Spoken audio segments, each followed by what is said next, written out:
Au sud d'Israël, le désert du Negev, l'un des lieux les plus arides de la planète. 350 jours de soleil par an. L'énergie solaire connaît une croissance exceptionnelle dans la région. Une aubaine pour les nombreux villages isolés comme celui-ci. Hassan vient d'installer 8 panneaux photovoltaïques. Il procure assez d'électricité pour les 7 habitations du hameau. Avant, on utilisait un générateur. Mais c'est problématique un générateur. Il faut sans cesse mettre de l'essence. Cela fonctionne 3-4 heures et puis au milieu de la nuit, tu dois te lever pour remettre de l'essence et redémarrer. C'est toute une histoire alors que c'est beaucoup plus simple avec ça. Les panneaux photovoltaïques sont composés de cellules de silicium. Elles transforment la lumière du soleil en électricité, peu importe la température extérieure. Quand le soleil tape très fort, il ne donne pas beaucoup d'électricité. Ce qu'il faut, c'est un soleil d'hiver et un ciel très clair. Alors en 1 heure et demie, il remplit les batteries. Mais quand il y a des brumes de chaleur, il ne charge pas très bien. Les panneaux photovoltaïques ont envahi le désert du Negev. Près des kibboutz ou des exploitations agricoles, on trouve partout ces champs solaires. Leur production est injectée dans le réseau électrique national. En moyenne, un champ peut subvenir aux besoins en électricité d'1 millier de familles. Mais dans le désert du Negev, un projet pharaonique utilisant une autre technologie voit le jour. Une centrale électrique solaire capable d'alimenter 120 000 foyers en électricité.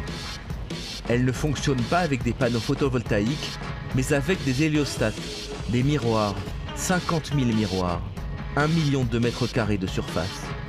Ils reflètent les rayons du soleil vers une tour de 250 mètres de haut. C'est elle qui va produire de l'électricité grâce à cette intense chaleur.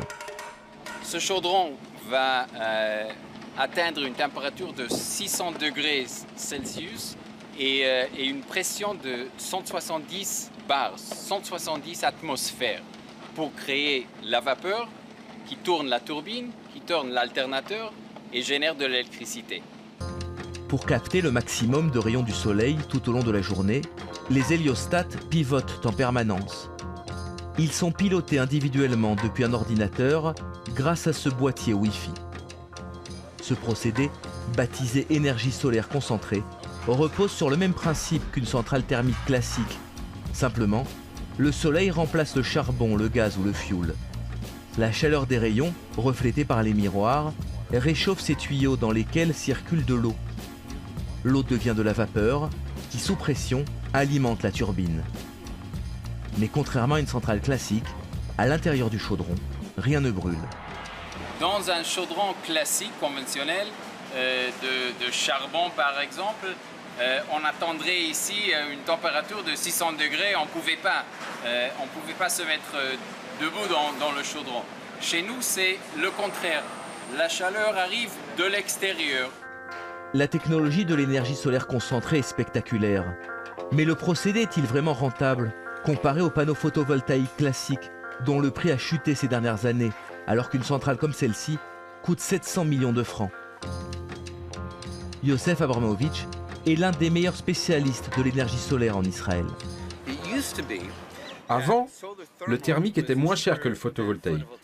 Mais au fil des années, le prix des panneaux photovoltaïques a baissé. De nos jours, vous pouvez construire un champ de panneaux très rapidement. Mais ils ne sont pas mobiles et peuvent être utilisés seulement durant la journée. Grâce à la chaleur stockée dans du sel, les centrales solaires peuvent fonctionner aussi la nuit. La compétition économique entre photovoltaïque et énergie solaire concentrée va donc se jouer sur le stockage. L'enjeu est considérable car les pays développés se sont engagés à accroître leur consommation d'énergie renouvelable, même si elle reste beaucoup plus coûteuse que les énergies fossiles.